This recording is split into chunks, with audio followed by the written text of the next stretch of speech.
On the 2nd of February 1959, 9 experienced mountaineers cut their way out of their tent and ran barefoot into a blizzard. The last photograph any of them would take had already been exposed on the film inside a Zorky camera buried in snow at their feet. When searchers reached the tent 3 weeks later, it was empty, slit open from the inside. 9 pairs of boots still lined up by the entrance. It would be 62 years before anyone proposed a mechanism that fit the evidence. Igor Dyatlov was 23, a fifth-year radio engineering student at the Ural Polytechnic Institute in Sverdlovsk, today the city of Yekaterinburg. He had led 3 major winter expeditions into the northern Urals. His teammates described him, in a word they repeated in later interviews, as cautious. His group was 10 people, 8 students and 2 older men. One was Semyon Zolotaryov, 38, a decorated combat veteran of the Great Patriotic War. None of the students had met him before. The route was classified Category 3, the highest difficulty the Soviet Sports Federation awarded. 300 kilometers on skis through subarctic taiga. They left Sverdlovsk by train on the 23rd of January. They took photographs of each other in the carriage, laughing, smoking, playing the mandolin. On the 28th, Yuri Yudin developed sciatica and turned back. He would be the only one of the 10 to live past February. The other 9 walked forward into the foothills along the Auspia River.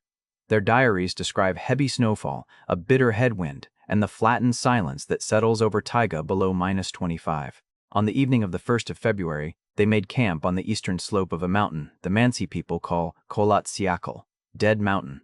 There were trees a kilometer downslope. They chose the open slope. Why they camped where they did is the first question the case file cannot answer. The last photograph from Krivonishenko's camera shows Kolmogorova, half-smiling, shoveling snow to flatten the tent platform. She is wearing a fur-lined coat. She would not be wearing it 6 hours later. Dyatlov had told his sports club to raise the alarm if they were not heard from by the 14th of February. The 14th passed, so did the 20th. On the 26th, the student Mihail climbed ahead of the search party and saw the corner of a canvas tent half buried under snow. No bodies, no tracks. When the tent was excavated, investigators found 8 separate cuts in the canvas. Everyone made from the inside. The expedition's boots, coats, food, and personal effects were arranged as if the occupants intended to come back. Down the slope, 9 sets of footprints were preserved in the wind-blown crust, some in socks, some in a single boot, most entirely barefoot. The stride length suggested walking, not running. The tracks continued half a kilometer before the crust gave way and the trail disappeared. Whatever drove them out did not come through the canvas. There were no tracks approaching the tent from outside, human or animal. Near the tree line, under an old Siberian cedar, searchers found the first 2 bodies, Doroshenko and Krivonishenko, dressed only in underwear beside a dead fire. The lower branches of the cedar had been snapped off 5 meters from the ground. Krivonishenko had bitten through the knuckle of his own right hand. Between the cedar and the tent, 3 more were recovered. Dyatlov, gripping a small birch. Kolmogorova, face down in snow. Slobodin, with a skull fracture the pathologist called consistent with a fall, but not fatal. 5 found, 4 still missing. The temperature that night reached -25 Celsius. Wind gusts above 40 kilometers per hour. Wind chill close to -40. None of the 9 had dressed for the conditions. Not one was wearing boots. The tent still contained their full winter kit: felt boots, fur coats, wool mittens, untouched. In May, the snow retreated, and the final 4 were found in a shallow stream 75 meters beyond the cedar, under 4 meters of compacted snow. Ludmila Dubanina had 11 broken ribs. Her tongue and the soft tissue of her upper throat were missing. The pathologist cited immersion in running water. Thibaut Brignol had a depressed skull fracture 9 centimeters long. Zolotaryov's chest had been crushed with force, the pathologist compared to a high-speed car collision. There were no external wounds on any of them, no broken skin, no bruising. Whatever killed them had crushed them from the inside out, as though enormous pressure had been applied without leaving any mark. Several garments tested positive for beta radiation significantly above background. The source was never identified. The clothing was incinerated shortly afterward. Prosecutor Lev Ivanov closed the case in May 1959.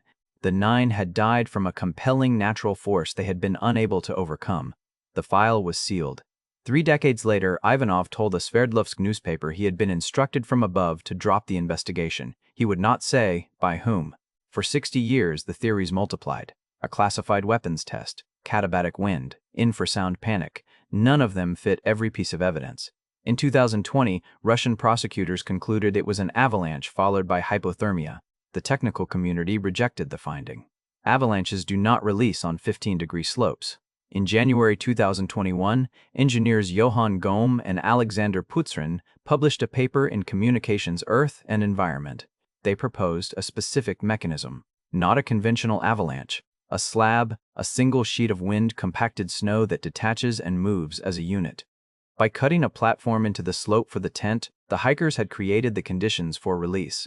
Wind loading over hours added thousands of kilograms to the upper slope. Their simulation showed a delay of 9 to 13 hours. The slab fell while they slept. Using crash test cadaver data from General Motors and snow mechanics code developed for the Disney film Frozen, they modeled the impact, crushing forces on torsos pinned against rigid ski equipment, no external wounds. The predicted injuries match the autopsies almost exactly.